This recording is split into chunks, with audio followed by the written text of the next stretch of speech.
ತಿಳಿಯದೆ ಇನಿದ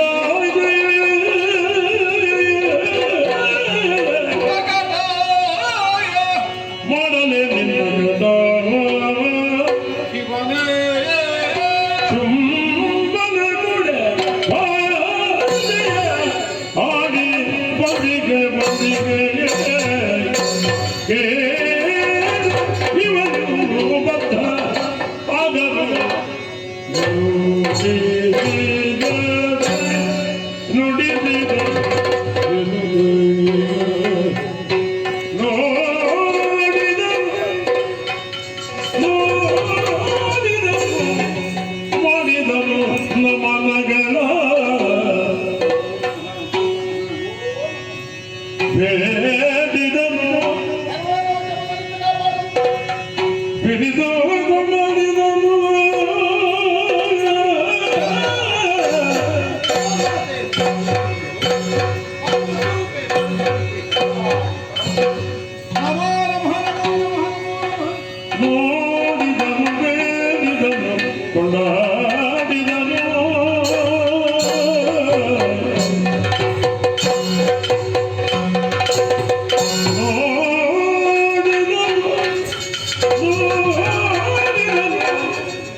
ಎಂತಹ ವಿಚಿತ್ರವಾದ ಅನುಭವ ಇದೆ.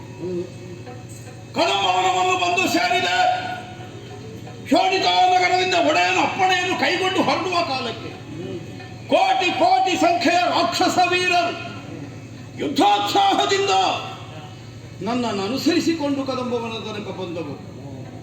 ಕೇಳಿಸುತ್ತಿದ್ದ ರಣಘೋಷ ಎಂತಹದು, ಮೊಳಗುತ್ತಿದ್ದಂತಹ ರಣವಾದ್ಯದ ಘೋಷ ಎಂತಹದು, ಎಂತಹ ಹೆಂಬೇಡಿಯಾದರೂ ವೀರೋತ್ಸಾಹದಿಂದ ಮುಂದಾಗುವುದಕ್ಕೆ ಬೇಕಾದ ಎಲ್ಲ ಪರಿಸರಗಳು ಒಡಗೂಡಿಯೇ ನಾನಿಲ್ಲಿಯೇ ತನಕ ಆಗಮಿಸಿದೆ. ಸಹಜವಾಗಿಯೇ ಕವನ ಕುತೂಹಲಿಗಳಾದಂತಹ ರಾಕ್ಷಸರು ಯುದ್ಧದ ಸಂದರ್ಭಕ್ಕಾಗಿ ಹಾತೊರೆಯುತ್ತಾ ಇರುವವರು, ಹಸಿದವನು ಆಹಾರಕ್ಕಾಗಿ ಹಾತೊರೆದು ಕಟೆವಾಯಿಂದ ನಾಲಗೆಯನ್ನು ಸವರಿಕೊಳ್ಳುವಂತೆ ಯುದ್ಧಕ್ಕಾಗಿ ಸದಾಕಾಲ ಹಂಬಲಿಸುವಂತಹ ನಮ್ಮ ಮನಸ್ಸು ಕದಂಬವನವನ್ನು ಸೇರಿದಂತಹ ಕ್ಷಣದಲ್ಲಿ ಯಾವುದೋ ಒಂದು ಆತಂಕದಿಂದ, ಯಾವುದೋ ಒಂದು ಅವಘಡವನ್ನು ನೆನೆಸಿ ಹಿಂದೆ ನಿಲ್ಲುವುದಕ್ಕೆ ಪ್ರಾರಂಭವಾಗುತ್ತದೆ ಅಂತ. ಆದರೆ ಏನಿದೆ ಖರ್ಚು? ಹಾಗಿದ್ರೇನು ನೋಡಿದರೆ ಅರಿವಾಗುತ್ತದೆ. ಸಹಜವಾಗಿರಬೇಕಾದಂತಹ ಸ್ವಭಾವಗಳು ಯಾವುದೂ ಇಲ್ಲಿ ಕಾಣಿಸುವುದಿಲ್ಲ. ಜಾತಿ ವಿರೋಧವೇ ಕಾಣಿಸಬೇಕಾದಂತಹ ಕದಂಬವನದ ಖಗಮೃಗಗಳು ವಿರೋಧವನ್ನು ಮರೆತೋ ಪರಸ್ಪರ ಒಂದಾಗಿ ಕಲೆತು ಬಾಳುತ್ತಿರುವುದನ್ನು ನಾವು ಕಾಣುತ್ತಾ ಇದ್ದೇವೆ. ಹಾಗಿದ್ದಿಲ್ಲಿ ನೆಲೆಸಿದವಳ ಕಾರಣಿಕ ವಿಶೇಷ ಏನು? ಮಹಾತ್ಮಳೇ ಸರಿ. ಎಲ್ಲಿ ಅಹಿಂಸೆ ಪ್ರತಿಷ್ಠಾಪಿಸಲ್ಪಟ್ಟಿರ್ತದೆ, ಎಲ್ಲಿ ವೈರತ್ಯಾಗವಾಗಿರ್ತದೆ, ಅಂತಹಲ್ಲಿ ಮಾತ್ರ ಇಂತಹ ಒಂದು ಸನ್ನಿವೇಶವನ್ನು ನಮಗೆ ಕಾಣುವುದಕ್ಕೆ ಸಾಧ್ಯವಾಗುತ್ತದೆ. ಹಾಗಿದ್ರೆ ಪ್ರಕೃತಿಯನ್ನೇ ಆಳಬಲ್ಲ ಆ ದಿವ್ಯ ಚೇತನ ಇಲ್ಲಿ ಕದಂಬವನದಲ್ಲಿ ನೆಲೆಸಿದವಳು ಅನ್ನುವುದು ನಿರ್ವಿವಾದ.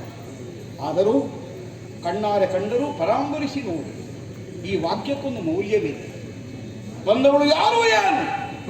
ದೃಢವ್ರತಿಗಳಾದಂತಹ ಚಂಡಮುಂಡರ ಚಿತ್ತವನ್ನೇ ದೆಸೆಗಡಿಸಬಲ್ಲ ಅನುಪಮವಾದ ಸೌಂದರ್ಯದ ರಾಶಿಯನ್ನು ನಾನು ಒಮ್ಮೆ ನೋಡುತ್ತೇನೆ. ನೋಡೋಣ, ನನ್ನ ಚಿತ್ತವೃತ್ತಿಯು ಬದಲಾಗುತ್ತದೆ. ಅಲ್ಲ, ಅವಳ ಯಥಾರ್ಥವನ್ನು ಗ್ರಹಿಸುವಂತಹ ಸಾಮರ್ಥ್ಯ ನನ್ನ ಚಿತ್ತದಲ್ಲಿ ಉಳಿಯುತ್ತದೆ. ನಮ್ಮನ್ನು ನಾವು ಪರೀಕ್ಷಿಸಿಕೊಳ್ಳುವುದಕ್ಕೊಂದು ಸದವಕಾಶವಿದು ಬೆಳಕಿನ ಮೂಲವನ್ನು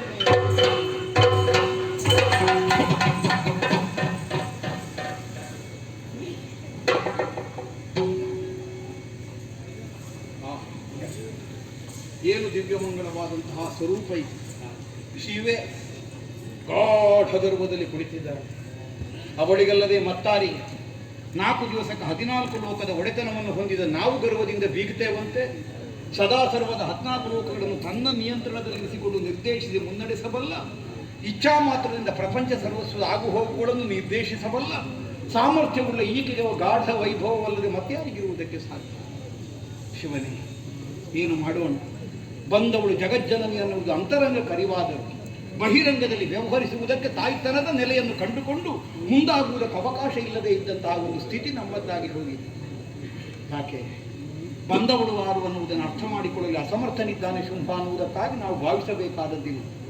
ಬಹುಶಃ ಚಂಡಮುಂಡರ ಪ್ರಥಮ ವರದಿಯನ್ನು ಆಲಿಸಿದ ಕ್ಷಣದಲ್ಲೇ ಬಂದವಳು ಯಾರು ಅನ್ನುವುದರ ಕುರಿತಾದ ಸ್ವಯಂ ಕಲ್ಪನೆ ಇರುವುದರಿಂದ ಹೆಣ್ಣನ್ನು ನೋಡದೇ ಹೋದರೋ ಹೆಣ್ಣನ್ನು ಕೈ ಹಿಡಿಯುವಂತಹ ನಿರ್ಣಯವನ್ನು ಪ್ರಕಟಿಸಿದ ಅನ್ನುವುದು ಸುಸ್ಪಷ್ಟ. ಆದ್ದರಿಂದ ತಾನೇನನ್ನು ಮನಸ್ಸಿನಲ್ಲಿ ಭಾವಿಸಿ ಬಹಿರಂಗದಲ್ಲಿ ಅದನ್ನು ಅಡಗಿಸಿ ಘೋಷಿಸದೇ ಮುನ್ನಡೆಸುವುದಕ್ಕೆ ಮುಂದಾದನು. ಅದಕ್ಕೆ ವಿರೋಧವಾದದ್ದನ್ನು ಬಂದು ಸುಗ್ರೀವಾಡಿದ ಕಾಲಕ್ಕೆ ಪ್ರೀತಿ ಪಾತ್ರರಾದಂತಹ ಸಚಿವನಾದರೂ ಸುಗ್ರೀವನನ್ನೇ ಹೊರಗಡೆ ಅನ್ನೋ ಹಾಗೆ ನಿರ್ದೇಶಿಸುವಂತಹ ಕಾಠಿಣ್ಯವನ್ನು ಶುಂಭದರೆ ಪ್ರಕಟಿಸಿದೆ. ಹೌದಲ್ಲ, ಸುಗ್ರೀವನ ಮಾತಿಗೆ ಮೌಲ್ಯ ಕೊಡಲಿಲ್ಲ ಅಂತ ಅರ್ಥ ಅಲ್ಲ. ಆ ಮಾತಿನ ಮೌಲ್ಯವರಿತು ನಡೆಯಬೇಕಾದ ಮನಸ್ಥಿತಿ ತನ್ನದಲ್ಲ ಅನ್ನುವುದನ್ನು ತನ್ನ ಘೋಷಣೆಯ ಮೂಲಕವಾಗಿ ಅವ ಕಾಣಿಸಿಕೊಟ್ಟ ಮೇಲೆ ಮತ್ತೆ ಹೆಣ್ಣಿನೊಂದಿಗೆ ವಿರೋಧ ಬೇಡ ಅನ್ನೋ ಹಾಗೆ ಯಾರಾಡಿದರೂ ಅವ ಕೇಳುವುದಕ್ಕೆ ಸಾಧ್ಯವಿಲ್ಲ. ಹಾಗಿದ್ದರೆ ಬೇಕೆಂದೇ ಹಂಬಲಿಸಿ ಮುಂದಾಗಿದ್ದಾನೆ ಅನ್ನುವುದು ಸ್ಪಷ್ಟ. ಅವನ ನಿರೀಕ್ಷೆ, ಅವನ ಪ್ರತೀಕ್ಷೆ ಇದೇ ಆಗಿರಬಹುದು. ಆದರೆ ಅಂತಹ ಒಡೆಯನ್ನು ಕಳಕೊಳ್ಳಬೇಕಾಗ್ತದಲ್ಲ ಅನ್ನುವಂತಹ ಖೇದದಿಂದ ನಾವು ಹೊರಗುಳಿಯುವುದಕ್ಕೆ ಹೇಗೆ ಸಾಧ್ಯ?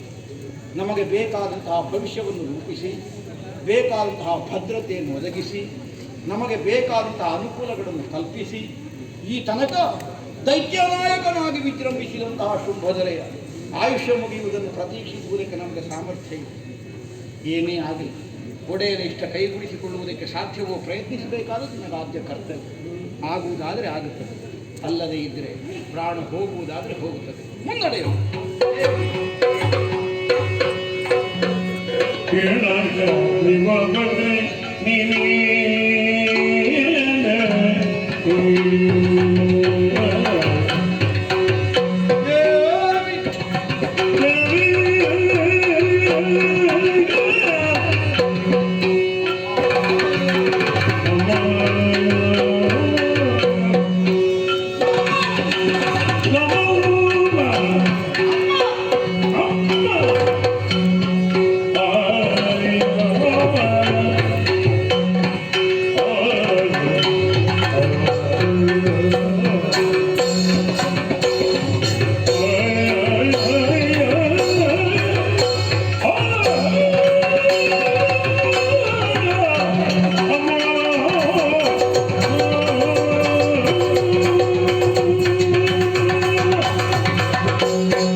ಲಕ್ಷಣ ಅಭಿವಾದನೆಗಳು. ಏನು ಧನ್ಯಾಶವಾದ ಸೌಭಾಗ್ಯ ನಾನು ನೀನು ಕೈಗೊಂಡು ಅವನ ಅಪೇಕ್ಷೆಯನ್ನು ಕೈಗೂಡಿಸಿಕೊಳ್ಳುವಲ್ಲಿ ಅನ್ನದಾನವರನ್ನು ಜೊತೆಗೂಡಿಸಿ ನಿನ್ನೊಂದಿಗೆ ಸಂಗರಕ್ಕಾಗಿ ಸನ್ನದ್ಧವಾಗಿ ನಾನು ಈ ಕಡೆಗೆ ಬಂದ. ಸರಿ ಆದರೆ ಏನು ಯುದ್ಧವೇ ನಮಗೆ ಅನಿವಾರ್ಯ ಅಲ್ಲ. ಅದೇನು ನಿಜವಾಗಿ ಆದ್ರೆ ಈಗ ಯುದ್ಧ ಬೇಡ ಅನ್ನೋಲ್ಲಿಗೆ ಬಂದು ಬಿಟ್ಟಿದ್ದೇವೆ. ಹಾಗಾಯ್ತಾ ನೀನು ಹೇಳಿದ್ದಕ್ಕೆ ಬೇಕಾಗಿ ಹೋರಾಟಕ್ಕೆ ಇಳಿದದ್ದೇ. ಹಾ ಮೊದಲೇ ನಿನ್ನನ್ನು ಸಾಮದಿಂದಲೇ ಸಂಸಾರಕ್ಕೆ ಮನಬಡಿಸುವಂತೆ ಸಂಧಾನವನ್ನು ನಡೆಸಿದನಲ್ಲ ನಮ್ಮೊಡೆ.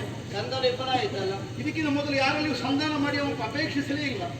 ಎಲ್ಲ ಹೊಡೆ ಬಡೆ ಕಡಿ ಕೊಲ್ಲು ಹೆಸರಾಗ್ಲಿಕ್ಕಿಲ್ಲ ಅಂತ ಗೊತ್ತಾಯ್ತೇನು. ಮೊದಲಿಂದಲೇ. ಹಾ. ಯಾಕಂದ್ರೆ ಅದೇ ಸಾಕಾಗಿದೆ. ಈ ಸಲ ಒಂದು ವೈಖರಿ ಬದಲಿಸುವ ಅಂತ ಹೊಸ ಇರಬೇಕು. ಪ್ರಯತ್ನ.